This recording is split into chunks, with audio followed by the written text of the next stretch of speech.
Creerme que Dios es el Padre, y el Padre de otra manera, creerme con las mismas obras. ¿Te das cuenta qué está diciendo este versículo o este conjunto de versículos? Justamente lo que le está diciendo Felipe a Jesús es que le dice, muéstranos al Padre y eso basta. ¿Y cuál fue la respuesta de Cristo? Exactamente, la respuesta de Cristo, yo creo que Cristo le dijo, a ver, Felipe, ¿cuánto tiempo no he convivido contigo y no has entendido que si me ves a mí, ves al Padre? Porque yo soy Dios. Ajá. Entonces, ¿qué es lo que está haciendo Cristo? Cristo es la revelación directa de Dios. Es una revelación directa de Dios para con los hombres, conviviendo con los hombres. Y justamente te acuerdas que hemos hablado que estos dos, Cristo como la palabra encarnada y la Biblia como la palabra de Dios escrita, ambos son a lo que consideramos la revelación especial. Con eso empezamos, si te acuerdas, que habían dos tipos de revelación, la natural, que era una que era que todo lo creado, pues que tenía que dar evidencias de que alguien lo creó, de que hay un creador. ¿Cómo se formó el universo? Gracias a un creador. Esa es la revelación natural, por la cual alguien puede concebir a Dios y decir, hubo la necesidad de que alguien creara todo esto. Y la revelación especial es la revelación directa de Dios. ¿Cómo es la revelación directa de Dios? En carne y en escrito. Ajá. Entonces, vemos que Cristo es la revelación directa del Padre. Y también notamos que la Biblia, la siguiente, es la revelación de Dios. Y eso quiero que lo vean también ahí en el Evangelio de Juan 5:39.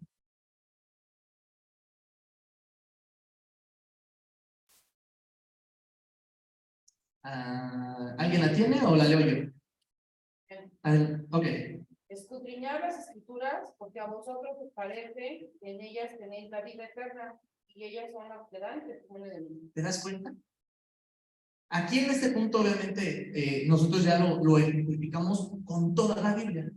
Cuando Cristo dijo esto, obviamente no tenían ya todos estos escritos, pero nosotros ya lo generalizamos en toda la Biblia. ¿Por qué lo generalizamos con toda la Biblia? Por lo que estudiamos las 2 semanas pasadas.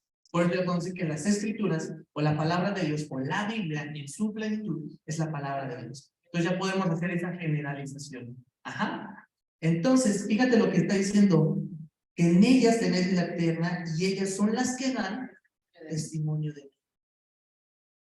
Cristo. Cristo es la revelación del Padre, es revelación de Dios a través de las escrituras. Ajá. ¿Sí se va entendiendo? ¿Sí? Ok. Siguiente. Bueno, ahí están los dos términos que te puse.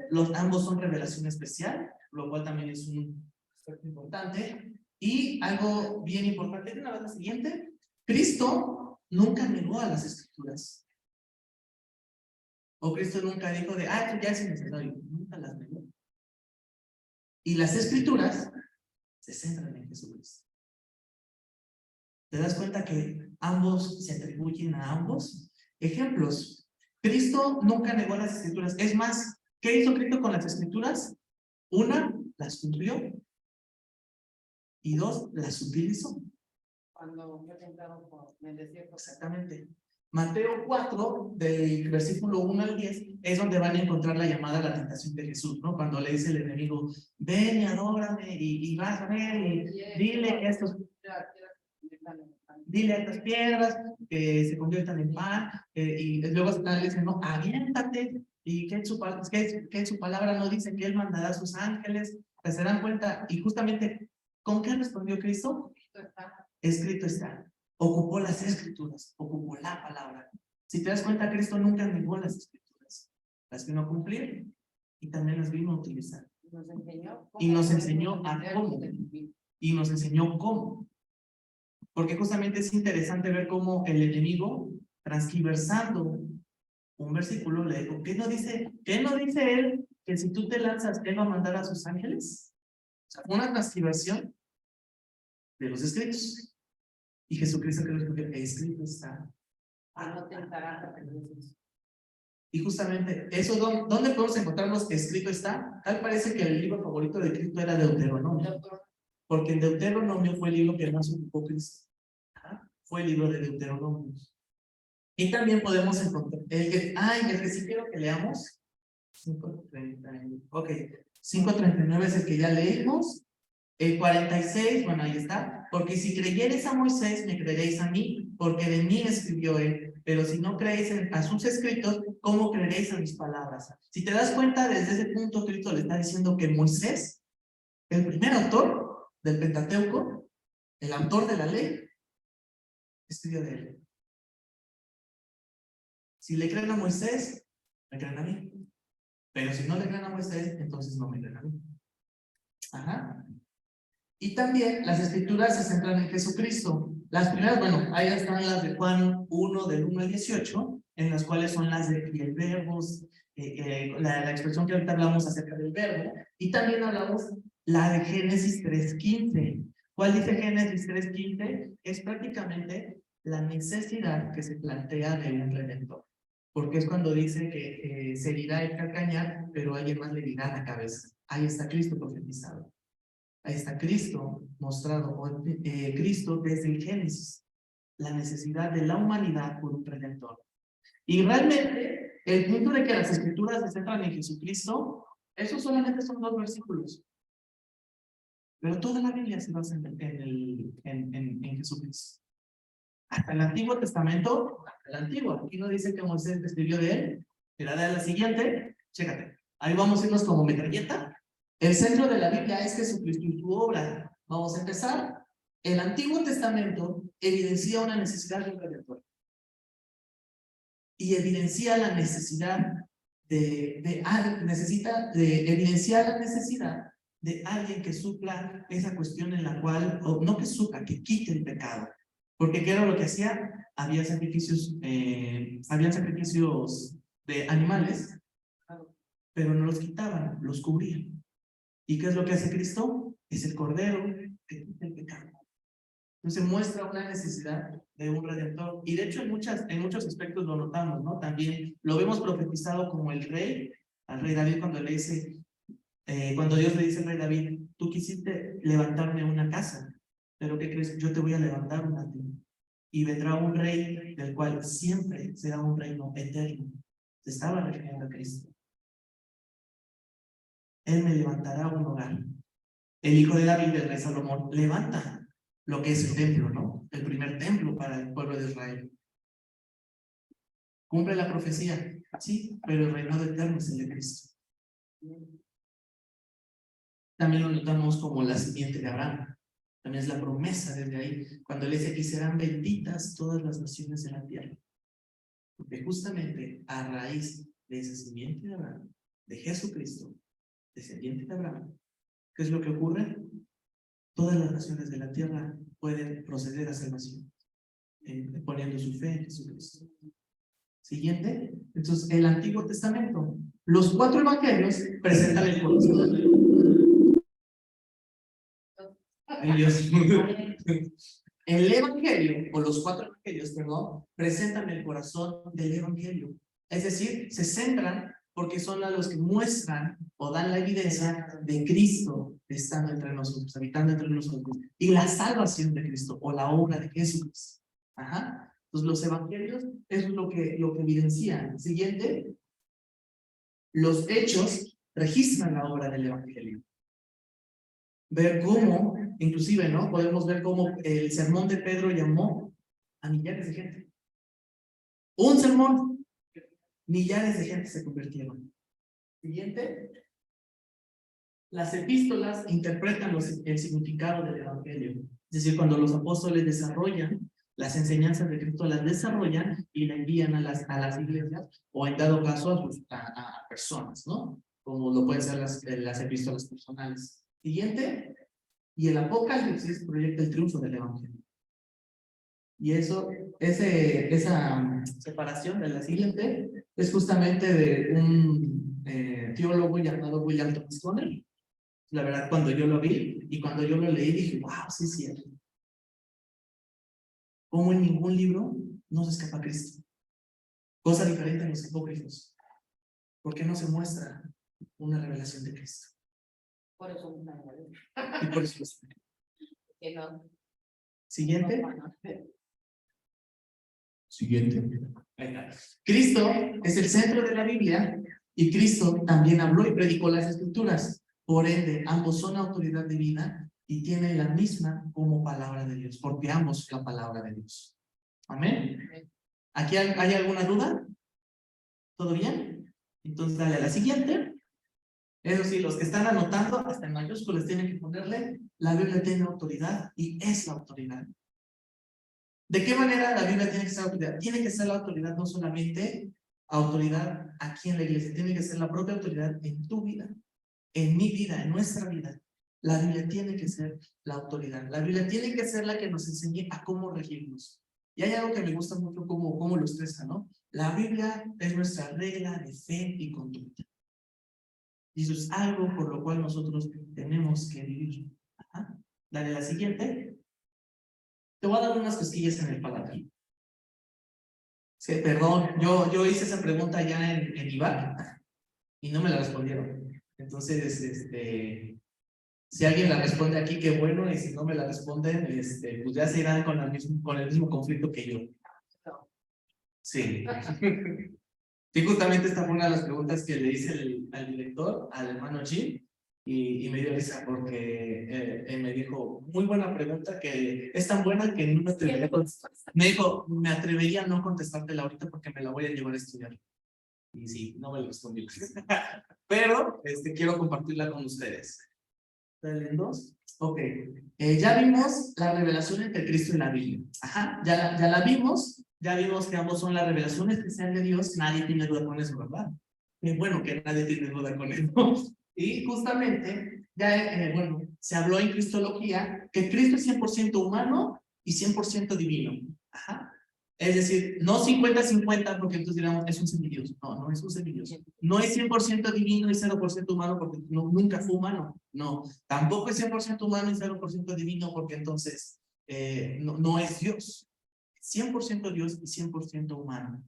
Cumple con 100% en ambos. Hay muchos que dicen, pero es que eso no es entendible a la razón humana. Yo, por ejemplo, hubo alguien que me dijo, Cristo no puede ser 100% y 100% hombre porque es antirracional. Porque nosotros no podemos comprender una integridad de un 200%. No es razonable ante nosotros. Y yo saben qué es lo que yo le contesté. Y era alguien cristiano, es lo más chistoso. ¿Saben yo cómo le contesté? En amor, obviamente, a este hermanito. Le dije, chiquito, hermanito, con todo el amor que me mereces, te tengo que decir lo siguiente.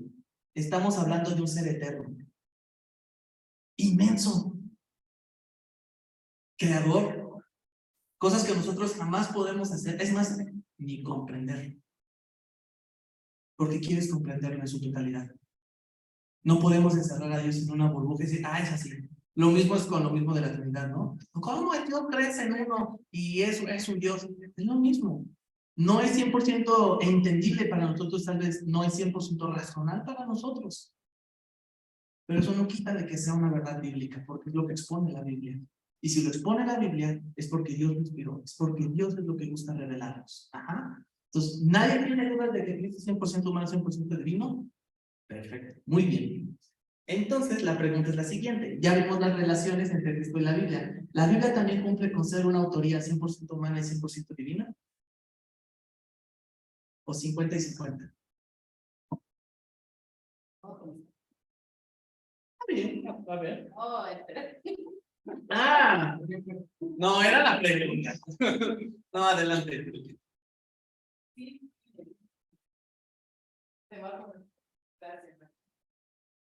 ¿Sí se entiende la pregunta? Sí, porque Cristo vino en forma de hombre y yo. Ajá. ¿Y la pregunta de la Biblia? ¿Autoría 100% humana, 100% divina? Es palabra de Dios. La autoridad. Ajá.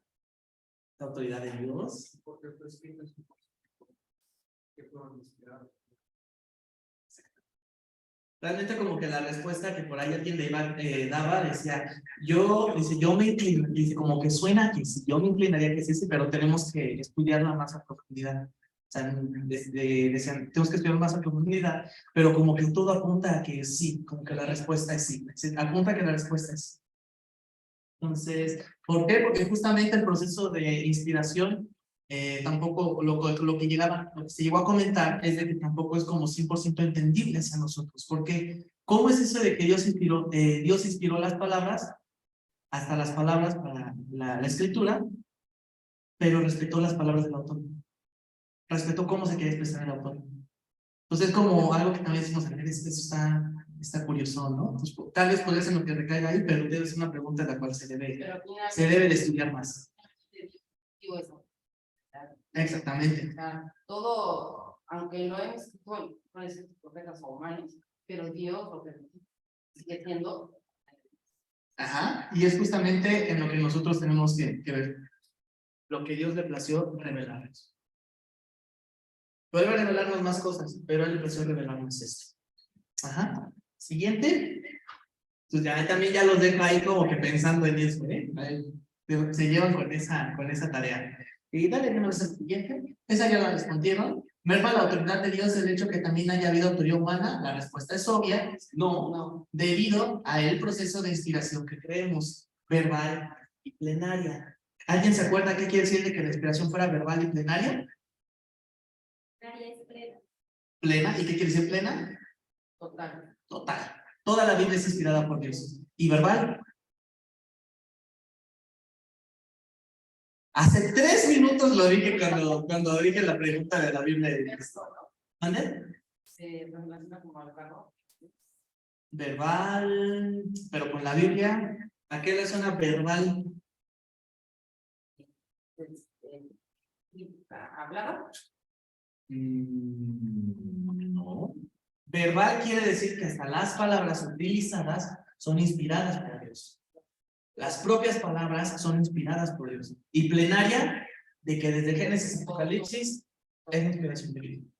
Eso es verbal de plenaria. Y justamente si nosotros nos quedamos con esta, es la posición más sólida. ¿Por qué? Porque tiene resultados muy bien definidos. ¿Por qué tiene resultados muy bien definidos? Porque en todo está Dios. Y si en todo está Dios, no merma la autoridad de Dios en su palabra, no merma. Lo mismo con Jesucristo. ¿La autoridad de Cristo mermó porque hubiera estado en un cuerpo humano? No, era la autoridad de Dios. Y justamente es lo mismo con la palabra de Dios. Es la autoridad de Dios, no mermando que el hombre haya sido partícipe en su escritura. Amén. ¿Ok? Siguiente. Y ahora sí vamos con un pequeño, esto es como una pequeña introducción, ahí se los puse, son llamados sistemas teológicos básicos frente a la revelación de la Biblia, una introducción a sectas y cultos destructivos. ¿Qué tiene que ver esto o por qué vamos a hacer el tema de sectas? Porque justamente cuando una secta no respeta la autoridad de la Biblia o no considera la Biblia como inspirada por Dios, déjame decirte, y alguien se está congregando ahí, no te estás congregando en una iglesia, te estás congregando en una secta. Entonces, ¿te das cuenta qué importante es el tema de la Biblia? Cuando alguien se toma, y esto es con lo que empezamos, cuando alguien transgrede los principios bíblicos, tanto de la doctrina de la Biblia, de la doctrina de la salvación, de la doctrina de Dios o la teología propia, o la teología de Dios Padre, la teología o la doctrina de, hay alguien ahí afuera, si me puede ayudar a abrir, la doctrina de Jesucristo, la doctrina del Espíritu Santo, entonces no estamos en una doctrina. Hay doctrinas en las cuales hay diferencias. Por ejemplo, en la escatología hay diferencias, por ejemplo, quién sí cree en el milenio, quién no cree en el milenio, el que cree en un rapto antes de la gran tribulación, el que cree en el rapto en medio de la tribulación, el que cree en el rapto después de la gran tribulación, el que dice no hay ningún rapto, solo la segunda venida de Cristo y todos, por así que todos vivimos la gran tribulación. ¿Pero qué crees? Que sea cual sea la postura que tomen ellos, no afecta a la doctrina fundamental. Entonces, ellos no son herejes. ¿Quién es el hereje? El que toca o el que transgrede uno de estos principios de los que ya hemos estudiado. Sin darte cuenta, en estos meses, en este año prácticamente, porque ya va a ser un año que se llevó el estudio bíblico, hemos estudiado doctrinas fundamentales. Doctrina fundamental. Y nos falta Jesucristo. ¿Qué va a ser la próxima? no te lo pierdas. Y entonces vamos a ver cómo el que yo no considere a la Biblia la palabra de Dios me lleva a una doctrina que no es sana. Punto número 2, me lleva a creer las ideas de un hombre. ¿Qué es creer la idea de un hombre? Levantar un líder. Punto número 3, me lleva a una secta. Punto número 4, es un culto destructivo. ¿Ok? Pero no puedo darles sectas y cultos destructivos sin darles eclesiología, porque si no van a estar todos espantados, ¿no? Primero, definimos qué es una iglesia bíblica y después definimos que no es una iglesia bíblica. ¿Ok? Pero aquí sí voy ya está como que pero aquí lo que yo sí quiero es darles una introducción de la importancia de la Biblia. Ajá. ¿Y por qué esto es falsa doctrina? Porque no considera la Biblia como lo que es. Ajá. Siguiente. Dale 2. Ok. Primero, bueno, la motivación es la que te acabo de dar. Literal, esa es la motivación. Hay iglesias en las cuales no consideran a la Biblia palabra de Dios o se quedan con otro punto de vista de la Biblia. Por ejemplo, inspiración parcial. ¿Qué quiere decir inspiración parcial? Que no todo, exactamente. No todo es la palabra de Dios, como que, mira, yo creo que de aquí a acá, si es palabra de Dios, yo creo que este libro no es inspiración. Y justamente eso es muy curioso, porque muchos dicen, yo creo que este libro no es inspirado, porque es que confronta mucho con el pecado. Yo creo que no es inspirado. No, si confronta, pues debe ser inspirado, porque la palabra de Dios confronta también. Ajá. Entonces, esa es una motivación. Hay iglesias que no le dan la autoridad a la Biblia, que tiene por naturaleza, degradan su autoridad, y esto es un gran peligro, pues cuando esto ocurre estamos hablando de sectas y de un culto destructivo consecuencia.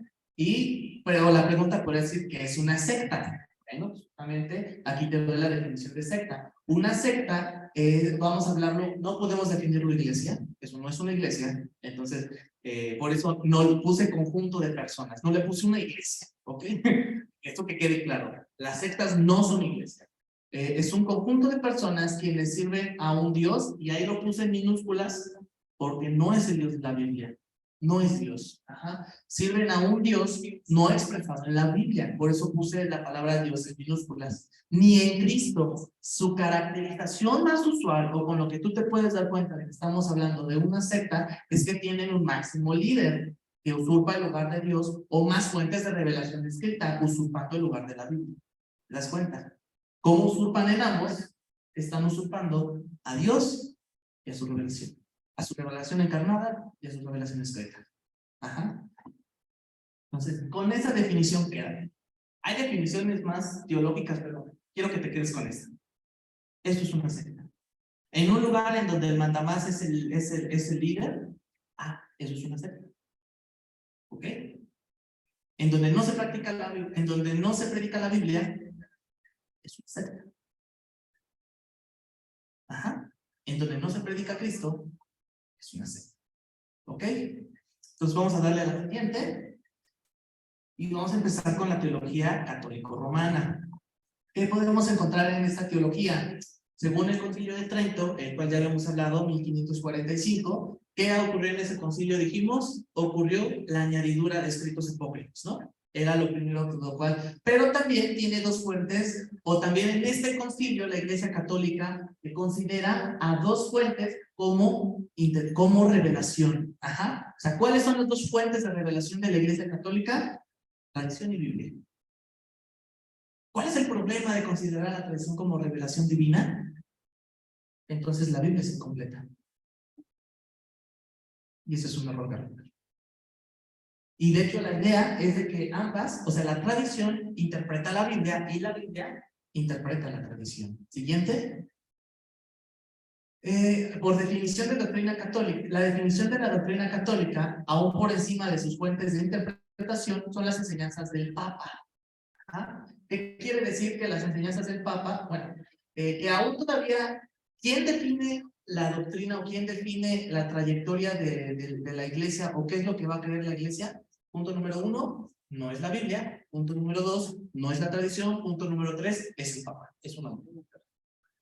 Le llaman, ¿no? El representante de Dios. Vaya cosas que uno se encuentra. Y vamos a ver cuáles son los problemas de este sistema teológico. Punto número 1, formación de nuevas doctrinas.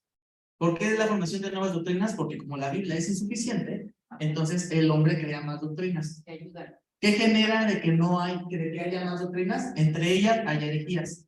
Y de hecho, esa es la respuesta, hay herejías. Punto número 2, vamos a encontrar también que somete a la escritura a la iglesia en lugar de someter a la iglesia a la palabra de Dios. ¿Qué quiero decir con esto? Justamente es esto.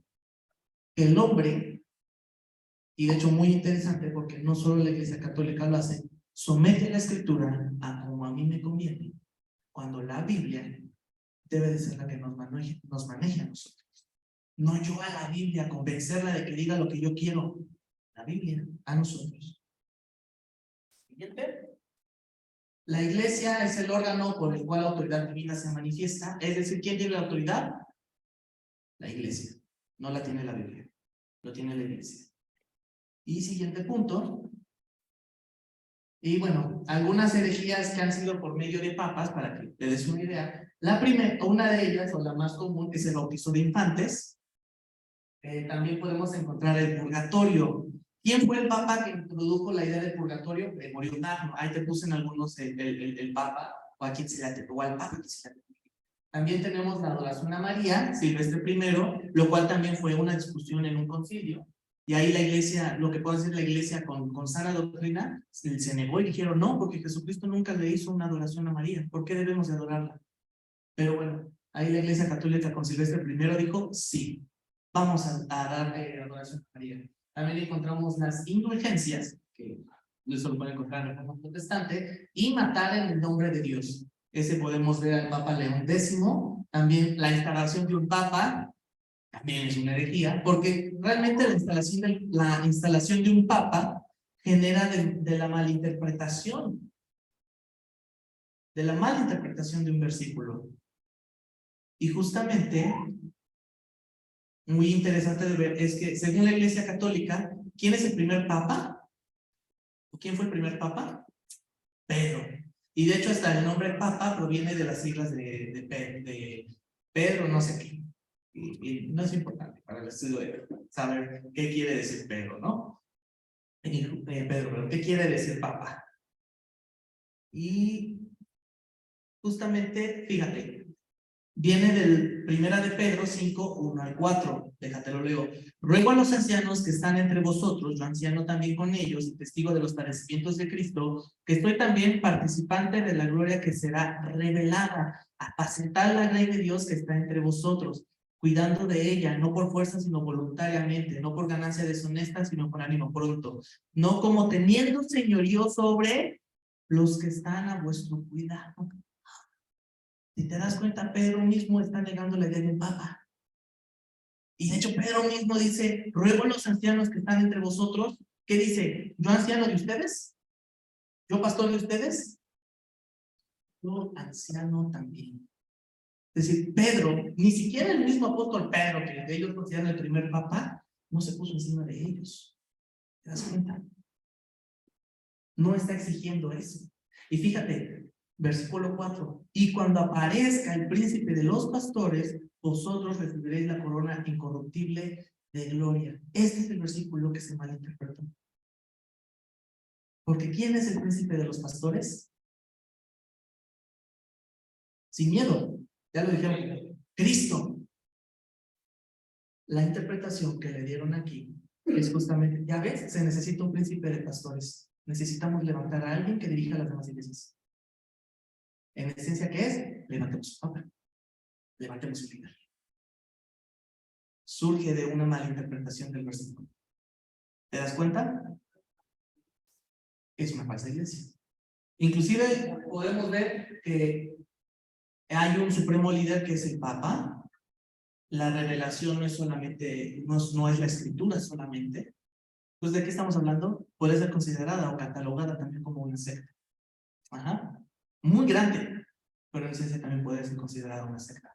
Y también la siguiente, te quiero dar ahí una embarrada de historia. Es la Biblia. Es la aplicación de la Biblia que dice, oye, tu devocional de la noche. Estoy enseñando. Ahorita lo tenemos. Fíjate.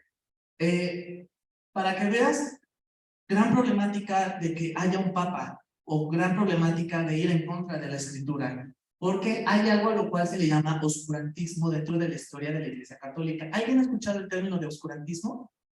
¿No? Ok, te lo resumo. El oscurantismo es una etapa de la Iglesia Católica de 867 a 1050 en la cual hubieron alrededor de 40 papas. ¿Qué ocurrió con estos 40 papas? Cosas bien desagradables, como máximos líderes de la iglesia.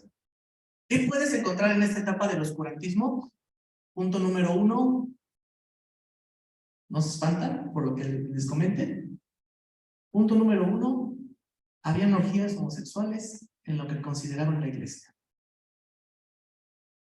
Es decir, teníamos, o se tenían, no teníamos, tenían líderes religiosos homosexuales en pecado. Punto número 2. Se mataban por el poder.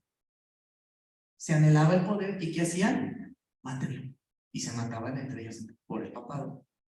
Punto número 3. La herencia del papado. ¿Qué es la herencia del papado? Ah, yo papa. Ay, ¿qué crees? Que le voy a dar el papado a mi hijo. Oye, pero tiene 13 años. Él va a ser el nuevo papa. Y así se hacía. Y eso de que te digo de 13 años no es broma. Hay un papa de 13 años en la Iglesia Católica. Hubo un papa de 13 años. Punto número 4. También hubo entrada de prostitutas a la iglesia para hacer favores a los líderes religiosos. ¿Te das cuenta la etapa tan oscura de este caso de la Iglesia Católica? A través de sus líderes que siguen defendiendo que son los representantes de Dios. Para ellos lo alzan con mucho orgullo. A mí me daría pena decir que lo ocurre es una Iglesia Católica. Si yo fuera católico, me daría mucha pena. Pero ellos lo dicen con mucho orgullo. ¿Por qué? Porque dicen, es que el ejemplo, es el ejemplo de cuando nos hemos equivocado al escoger al representante de esta tierra. Contradicción natural, porque entonces ellos no pueden dar la doctrina, no pueden dar marca a la doctrina, porque han fallado. Cristo no falló, Cristo es suficiente. Siguiente. Bueno, ¿dudas aquí? ¿No se espantaron? ¿No van a tener pesadillas? También tenemos algo llamada teología subjetiva o racionalismo, la cual es de que la Biblia es sometida a la razón humana. En eso se resume. ¿Qué quiere decir que la Biblia sea sujetada a la razón humana? Dale a la siguiente hasta que ahí cheques el racionalismo. ¿Otra? Ahí. ¿La pasada? Ahí, gracias. ¿Qué es lo que hace el racionalismo? La razón por encima de la Biblia. ¿Qué quiere decir que la razón esté por encima de la Biblia?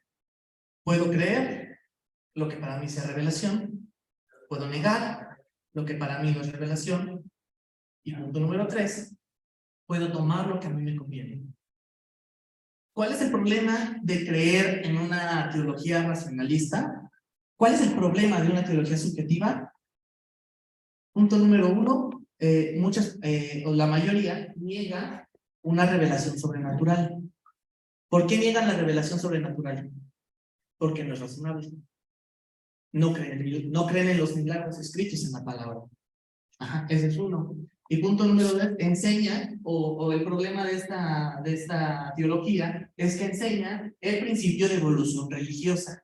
¿Qué es el principio de evolución religiosa? Es que justamente ellos dicen que desde los inicios el hombre tenía la necesidad de adorar a un ser supremo, al cual nosotros lo llamamos Dios. Y fue evolucionando bajo diferentes etapas en la geografía, bajo diferentes momentos históricos. O sea, todo fue como que encajonando hasta dar con la última religión que es el cristianismo. Es decir, el cristianismo como una mezcla de todas las religiones antecesoras a él. Y es como la culminación. Enseñó un principio errado. Ajá. Entonces, ¿teología racionalismo? No. No es buena. Y de hecho, sorprendentemente, hay muchas iglesias que se llaman cristianas y predican esto. Entonces tenemos que tener mucho cuidado. Sí. O sea, a pesar de que ya es un principio viejo, o sea, esa teología está desde René Descartes. O sea, desde 1600, no sé, más o menos. Pero al final de cuentas es una teología que hoy se sigue predicando desgraciadamente. Ok. Tenemos también teología y misticismo, o sea, que han mezclado la teología y el misticismo, que es una experiencia de Dios, es una suficiente revelación o complementa la revelación de la Biblia. Es decir, yo ayer sentí bien chido a Dios y esta es mi revelación con Dios. Y muchas veces, ¿qué es lo que pasa cuando ponemos una experiencia o se pone una experiencia de Dios por encima de la Biblia? Esa es la revelación de Dios. Y me quedo con esta revelación de Dios, aunque no necesariamente haya sido Dios. Ajá. Entonces te das cuenta que también este es un peligro. Porque de hecho esta conjunta a Dios como si fuera un brujo. Vaya, disculpen la relación, pero es lo que está ocurriendo con este sistema teológico. Una experiencia con Dios basta para que se te revele Dios. Es decir, Cristo es innecesario, la Biblia es innecesaria. Gran problema con este pensamiento. Tenemos teología neortodoxia. ¿Qué es la teología neortodoxia? Cree que la Biblia contiene palabra de Dios. ¿Cuál es el riesgo ahí? Entonces, ¿qué no es palabra de Dios? Y nosotros ya hicimos un estudio de que esto es palabra de Dios o contiene palabra de Dios. Es palabra de Dios. Y de hecho es algo que tenemos que tener mucho cuidado, ¿no? Porque decir que la Biblia contiene palabra de Dios, estamos diciendo que hay partes que no es palabra de Dios. Entonces, ese es el principal problema de la teología neortodoxa. ¿Cuál es? Que no es palabra de Dios. Que en todo este conjunto no es palabra de Dios. Y la Biblia solo es palabra de Dios cuando es experimentada por el hombre. También se conjunta un poquito con el misticismo. La Biblia solo tiene registros de experiencia religiosa, entonces válida mi experiencia religiosa. Y la interpretación es sujeta al individuo. Cuando vimos que en Pedro, la escritura o la revelación no es interpretación privada. Ajá. ¿Dudas? La siguiente.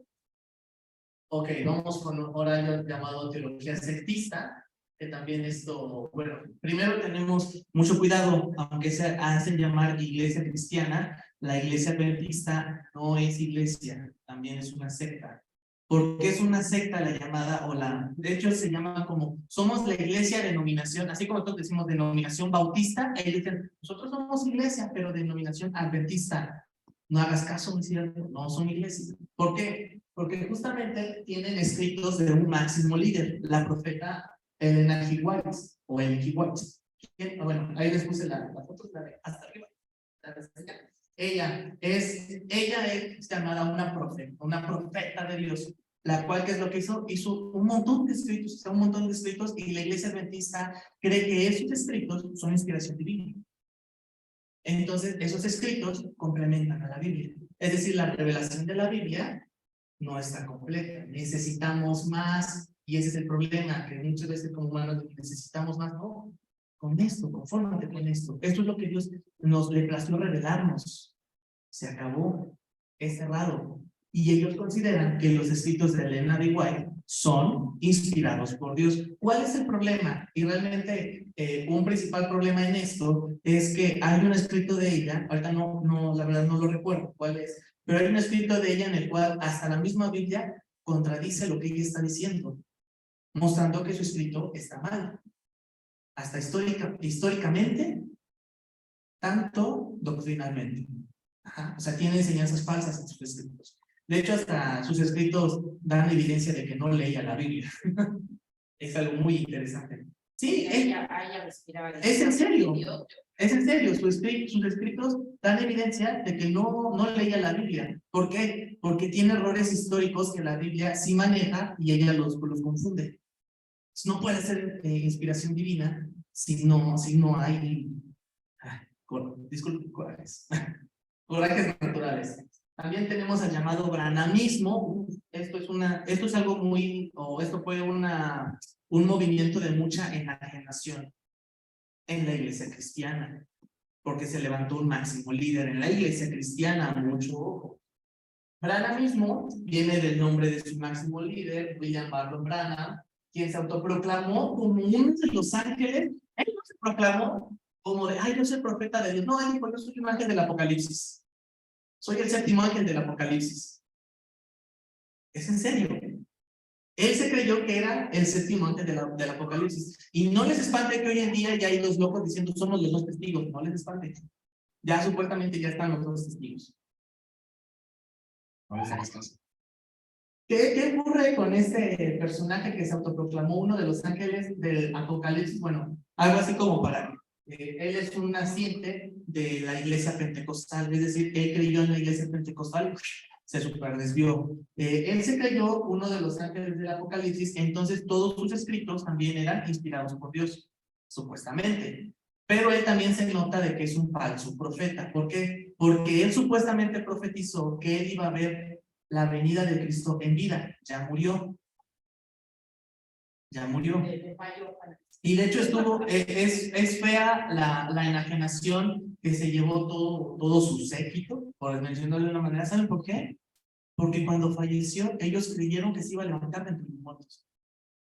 Y mantuvieron el cuerpo 7 días, sin enterrarlo, esperando que resucitara.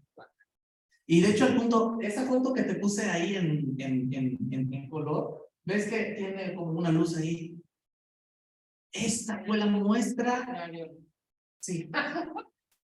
Fue por lo cual dijeron, sí es un ángel de la Apocalipsis, porque se le dio una. Ahí estaba predicando la palabra y se le mostró una areola.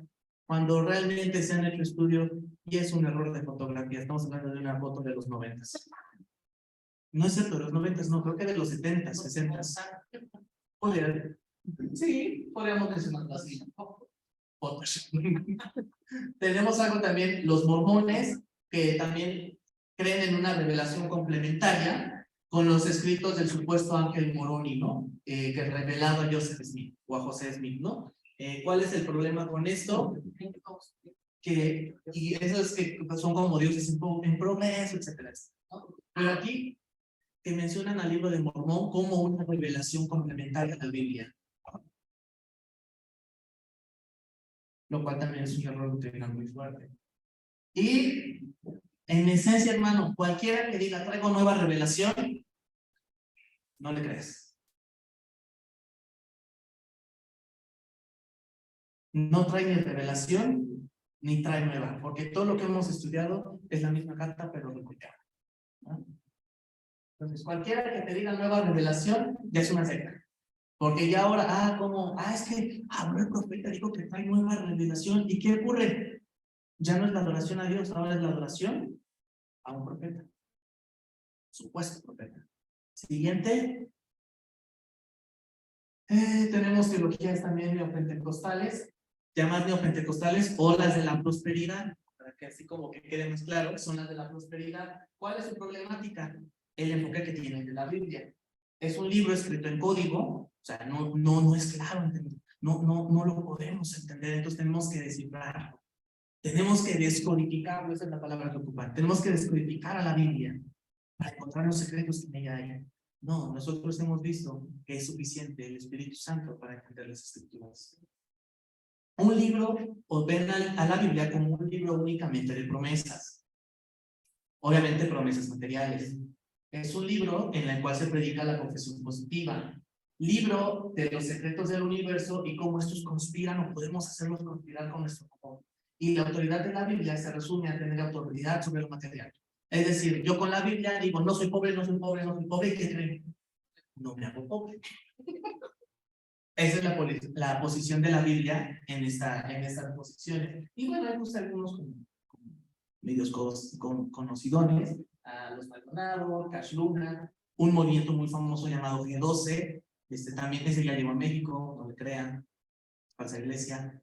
Y arriba al pelón, perdón, no sabía cómo identificarlo de los demás. El pelón es alguien llamado Andrés Corzón. ¿Por qué lo toco aquí? Porque él también es un maestro en manipular el texto. Realmente hace poquito subió algo que lo cual manipuló tremendamente un texto para hablar de la confesión positiva. ¿Por qué lo menciono aquí? Porque es alguien muy seguido por muchos de la iglesia bautista. Entonces tienen que tener cuidado de a quienes también siguen. Entonces, de antemano yo te digo, Andrés Corzón no es sana doctrina. ¿Ah? Y ahora, pastor, no es correcto de que evidencie así. No. Primera de Timoteo 1, 18 y 20. Pablo, ¿qué le está diciendo Pablo a Timoteo en este escrito? le está evidenciando a los falsos maestros que habían en ese tiempo a Timoteo. ¿A quiénes? Alejandro y Himeneo. Pablo no los discutió. Ay, no, Alejandro y Himeneo. No. Es que hay algunos que están predicando otro evangelio. No, Pablo le dice a Alejandro y Himeneo, y es más, a quienes ya los entregué en las manos de Satanás para que aprendan a no blasfemar. Entonces, si decimos nombres y apellidos de personas, es justamente, hermanos, con el sentido de que no lo sigas, porque no es una sana doctrina lo que vas a encontrar ahí. Probablemente quien siga a estas personas caerá más en una secta que en una sana doctrina. ¿Ah? Entonces tienes que tener cuidado, inclusive de a quién escuchas en internet. Tienes que tener cuidado. Siguiente. Ok, y bueno, lo que nosotros creemos con respecto a la Biblia es la revelación escrita de Dios. La Biblia es la autoridad del creyente y del cuerpo de Cristo. Ojo, la autoridad de la iglesia no es la iglesia. La autoridad de la iglesia no es el pastor. La autoridad de la iglesia es la Biblia. Esa es la autoridad. Y es por lo cual se debe regir una iglesia. Por la Biblia, por lo que enseña la Biblia. Ajá. La Biblia es la palabra infalible de Dios, no falla. La Biblia es inerrante, inalterable, indestructible en su veracidad, indiferente a la crítica e ignorancia humana. El cristianismo evangélico tiene, evangélico tiene el anhelo de ser instruido y ser, ¿puse convencido? Sí, convencido. Y convencido por ella. Ok, creo que no era convencido, no recuerdo qué palabra era, pero era Convertido. creo que sí. Bueno, quiere ser instruido por ella. ¿Amén? Ese es el anhelo que debe tener todo cristiano. ¿O cuál es la posición del cristiano? Tanto en la iglesia con la Biblia, tanto en mi vida personal con la Biblia. Ajá. Siguiente. Ya estoy acabando, ya son las conclusiones. Estudiar bibliología no fue para hacernos más cabezones con conocimiento. Ah, ya sé, ya me sé la historia, ya me sé los momentazos del canon, entonces no. Lo hago para hacer menos al católico, para ya tener que debatir y con qué hacerlo. Quizás tampoco. Ese no es el objetivo de estudiar bibliología. ¿Por qué lo hicimos? Para que nosotros tuviéramos o afianzáramos de que lo que estamos leyendo es la palabra de Dios. Y para que también tengas argumento de que lo que estás leyendo es la palabra de Dios. Porque realmente hay hasta inclusive, eso es muy triste de ver, hay inclusive ateos más preparados que cristianos en temas de palabra de Dios. Por ejemplo, tú llegas con un ateo y el ateo te dice, sí, pero tú sí sabías que el libro que tú llamas Biblia y que tú conoces palabra de Dios fue construido en un concilio de humanos. Y el cristiano, ¿qué hace? No me lo sabía. Y empieza la duda. Pero ahora, si alguien llega y te dice, sí, ¿sabías que un concilio o un conjunto de humanos determinó lo que llamas Biblia? Tú le puedes decir, eso es un error histórico. Porque no fue un conjunto de hombres el que lo determinó. La Biblia no es una fábula, contiene todo lo necesario para la salvación y eso lo puedes encontrar en 2 de Pedro 1, 16 y 21. Y sí quiero que todos lo busquen y me sigan con la mirada. 2 de Pedro, y ya no tiene Pedro, ya tiene Pedro. ¿Cómo? 2 de Pedro 1, 16 al 21. Te lo leo. Porque no os hemos dado a conocer el poder y la venida de nuestro Señor Jesucristo siguiendo fábulas artificiosas, sino como habiendo visto con nuestros propios ojos su majestad. Pues cuando él recibió de Dios Padre honra y gloria, le fue enviada desde la magnificencia gloria una voz que decía, este es mi hijo amado, en el cual tengo complacencia. Y nosotros oímos esta voz enviada del cielo cuando estábamos con él en el Monte Santo, teniendo también la palabra profética más segura, a la cual hacéis bien en estar atentos como a una antorcha que alumbra el lugar oscuro hasta que el día esclarezca y el lucero de la mañana salga en vuestros corazones. Entendiendo primero esto, que ninguna profecía de la Escritura es de interpretación privada, porque nunca la profecía fue traída por voluntad humana, sino que los santos hombres de Dios hablaron inspirados por el Espíritu Santo.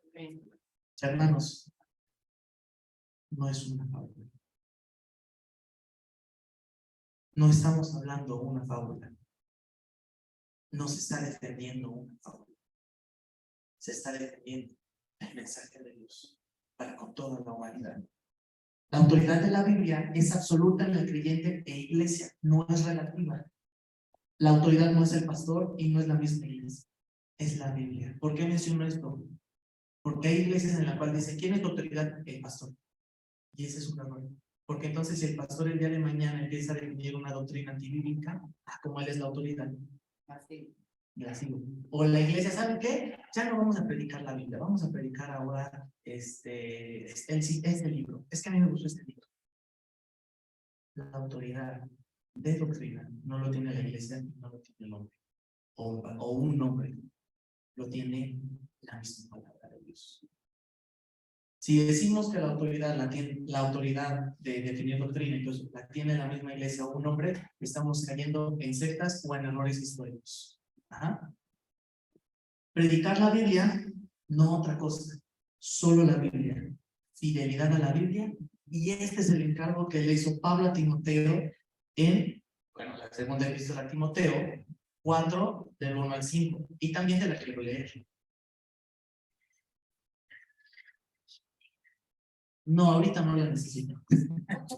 Segunda de Timoteo 4, del 1 al 5. Te encarezco delante de Dios y del Señor Jesucristo, que juzgará a los vivos y a los muertos en su manifestación y su reino, que prediques, ¿qué? La palabra. Tu experiencia, lo que crees, lo que te gustaría escuchar, la palabra. Que instes a tiempo y fuera de tiempo, redarguye, reprende, exhorta con toda paciencia, ¿y qué? La doctrina es importante. Muchos dicen, esos que se centran en la doctrina nomás para andar criticando. La doctrina es importante, porque es lo que le encargó Pablo a Timoteo, para guiar a la iglesia de Éfeso. Porque vendrá tiempo cuando no sufrirán la sana doctrina. Nos está hablando. Está hablando de nuestro tiempo a la iglesia, sino que teniendo comezón de oír, se amontonarán maestros conforme a sus propias concupiscencias y apartarán de la verdad el oído y se volverán a las fábulas. ¿Nosotros qué no estamos predicando? Fábulas. ¿Qué quiere escuchar hoy en día la gran parte? Fábulas.